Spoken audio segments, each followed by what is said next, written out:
ગુજરાતના પ્રાદેશિક નેતૃત્વની હાજરીમાં ભરૂચના વગારા ખાતે વિશાળ પરિવર્તન સભા યોજાઈ। આ સભામાં ચેતર વસાવાએ ભાજપ પર આકરા પ્રહારો કરતા કહ્યું કે અમે રાજનીતિમાં જનતા માટે આવ્યા છીએ અને આપમાં રહીને જનતાનું કામ કરીશું। નમસ્કાર, હું છું મમલ અને અમારા વિશેષ કાર્યક્રમમાં તમારું સ્વાગત છે। તો આવો સાંભળીએ તેઓએ વધુમાં શું કહ્યું।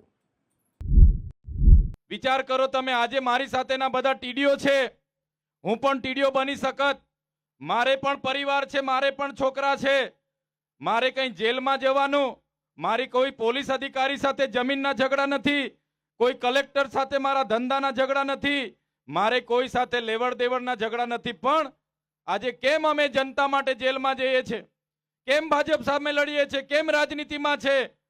તો અમે નોકરી કરતા કરતા અમાય તમામ લોકોએ જોયું કે ભાજપના લોકો આપણા કરતા ઓછા ભણેલા છે અને આપણા કરતા મોટી મોટી વાતો કરે છે, ખોટું બોલે છે, જૂઠું બોલે છે અને જનતાના પૈસામાં ભ્રષ્ટાચાર કરીને કરોડપતિઓ બનીને બેઠા છે। ત્યારે આપણે પણ આપણી જનતાના અવાજ માટે રાજનીતિમાં આવીએ એમ વિચારીને અમે તમામ યુવાનો રાજનીતિમાં આવ્યા છે અને અમે સંકલ્પ કર્યો છે કે ભરૂચની જનતાને ન્યાય અપાવવાનું કામ અમે આમ આદમી પાર્ટીમાં રહીને કરીશું। આજે આ ભારતીય જનતા પાર્ટીના નેતાઓ અમારી સાથે જેલ જેલ જેલ જેલની રમત રમે છે ને? અમારી સાથે જેલ જેલની રમતો રમે છે।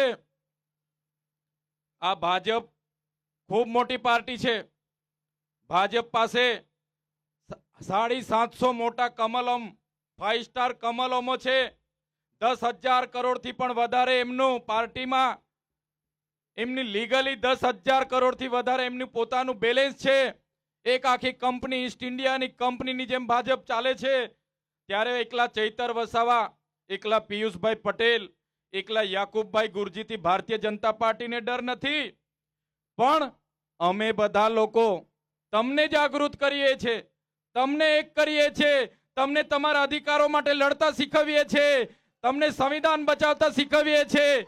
એટલા માટે ભાજપ અમારાથી ડરે છે, અમારા એકલાથી ડરતા નથી, પણ તમને જાગૃત કરવાનું જે કામ અમે કરીએ છીએ, તમને એક કરવાનું કામ અમે કરીએ છીએ, એના લીધે ભાજપ ડરે છે। આ સમગ્ર મામલે આપ શું વિચારો છો અમને કોમેન્ટ કરીને જરૂરથી જણાવજો। અત્યાર માટે બસ આટલું જ, ધન્યવાદ।